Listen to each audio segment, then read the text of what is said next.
Dans l'espace Congo central, le ministre des ITP, l'honorable John Bonzalunda, a lancé ce jeudi 27 août les travaux de modernisation de la voie d'accès à l'aérodrome de Chimpi à Matadi, le chef-lieu du Congo central. Longue d'un peu plus de 3000 mètres, cette route stratégique sera construite grâce à un financement du concessionnaire Sopeco sous l'encadrement de l'Agence congolaise des grands travaux, dont le directeur général et certains de ses collaborateurs étaient présents à la cérémonie. Avec l'autorité provinciale Grace Bilolo Kwanga, le ministre a mis le cap sur la route nationale numéro 1 en direction de Kisantu.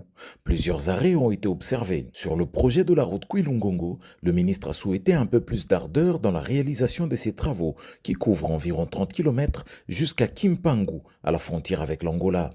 À Kimpese et à Mbanzamboma, l'Agence congolaise des grands travaux, grâce à un financement du programme sino-congolais, développe quelques projets sociaux.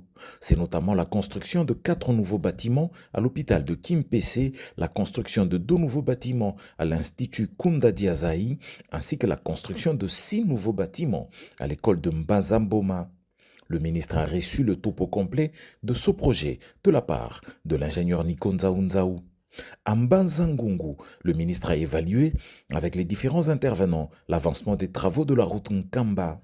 Fruit d'une promesse du chef de l'État aux fidèles de l'église kimbanguiste, les travaux de construction de cette importante route sont financés d'une part par le programme sino-congolais et d'autre part par le Trésor public.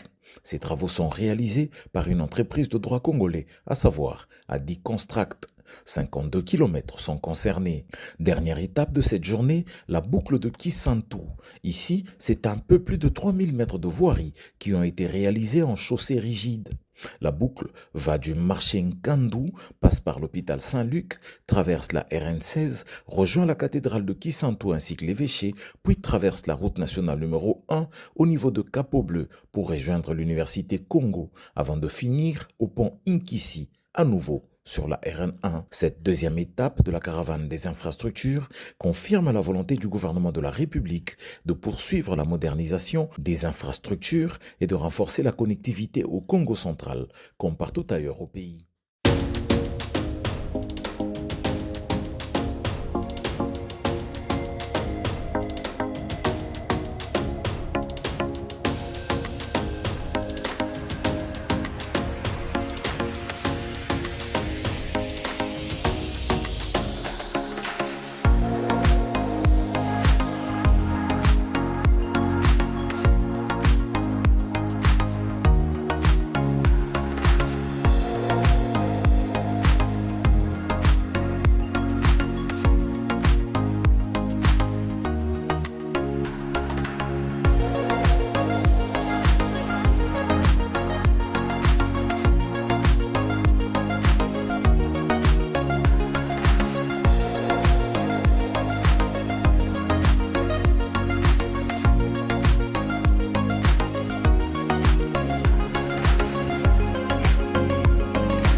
tous de nous avoir suivis.